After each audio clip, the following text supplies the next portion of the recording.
It's been a while, but we are back again on the channel. Welcome back to Palace Mad Mason. The European situation with Crystal Palace has been mental at the moment, but I'm not going to make a video on that until the verdict has been reached. If we're in Europa League, the Conference League, or very unlikely, but if we are kicked out, God forbid, of Europe altogether. But I'm not making a video until a verdict has properly been reached by UEFA, because this situation is becoming a joke. It's delaying transfers, and hence it's sort of delaying the videos that I'm making on here. But Crystal Palace have made a signing, because guess what?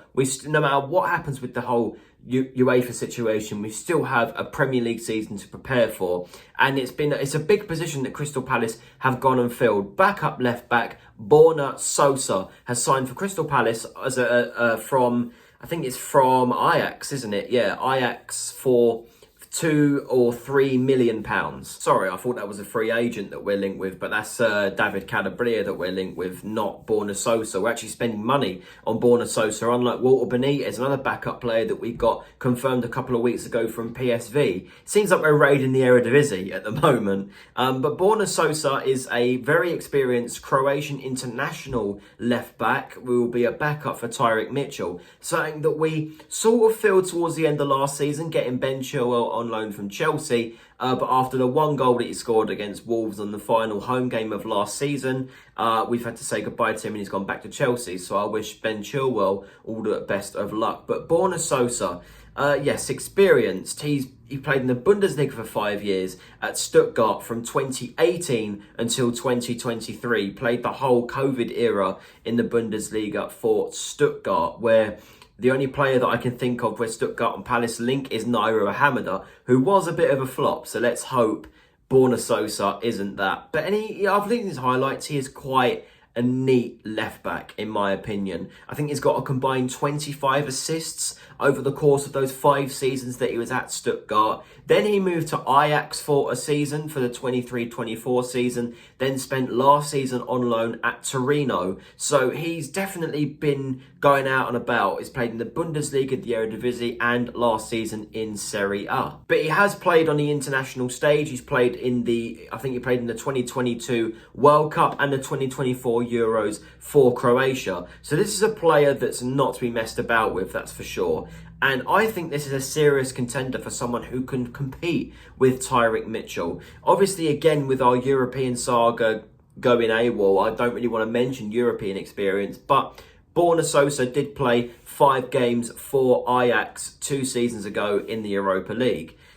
It's not much to go on. I believe he did play against Brighton when they lost, I believe, 2-0. That doesn't sound great when I put it like that, but you know, he's a player with some European experience, I'll say. Unlike David Calabria, who we're linked with from AC Milan, he's played 40 games.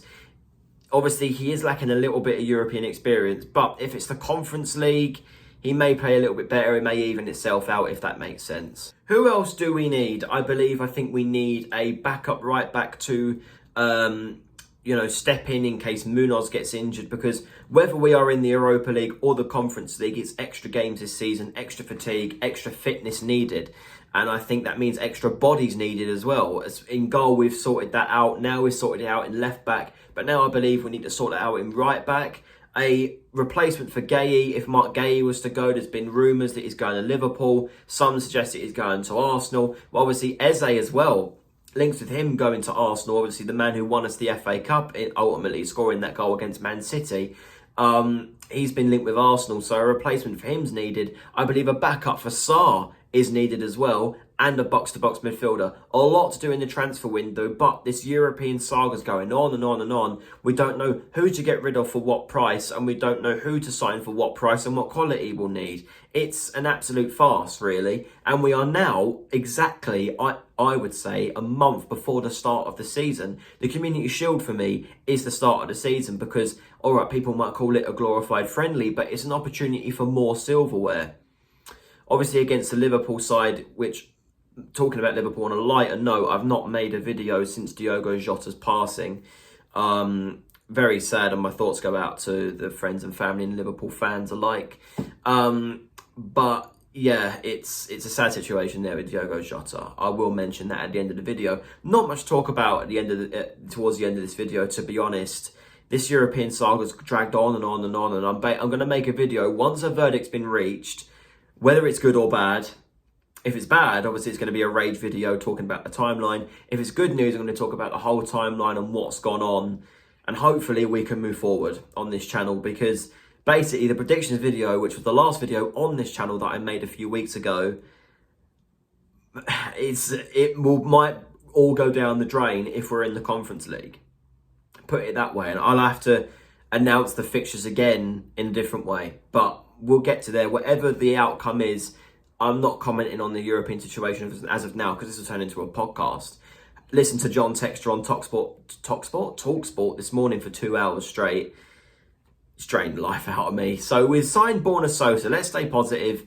Get in, and I wish Borna Sosa the best of luck in his, I believe, 3 years at Palace. He's contracted for 3 years, open to another one as well. Could be at Palace till 2029. Blimey. Like, share, subscribe, and I will see you guys in the next one. Hopefully, it's a good verdict.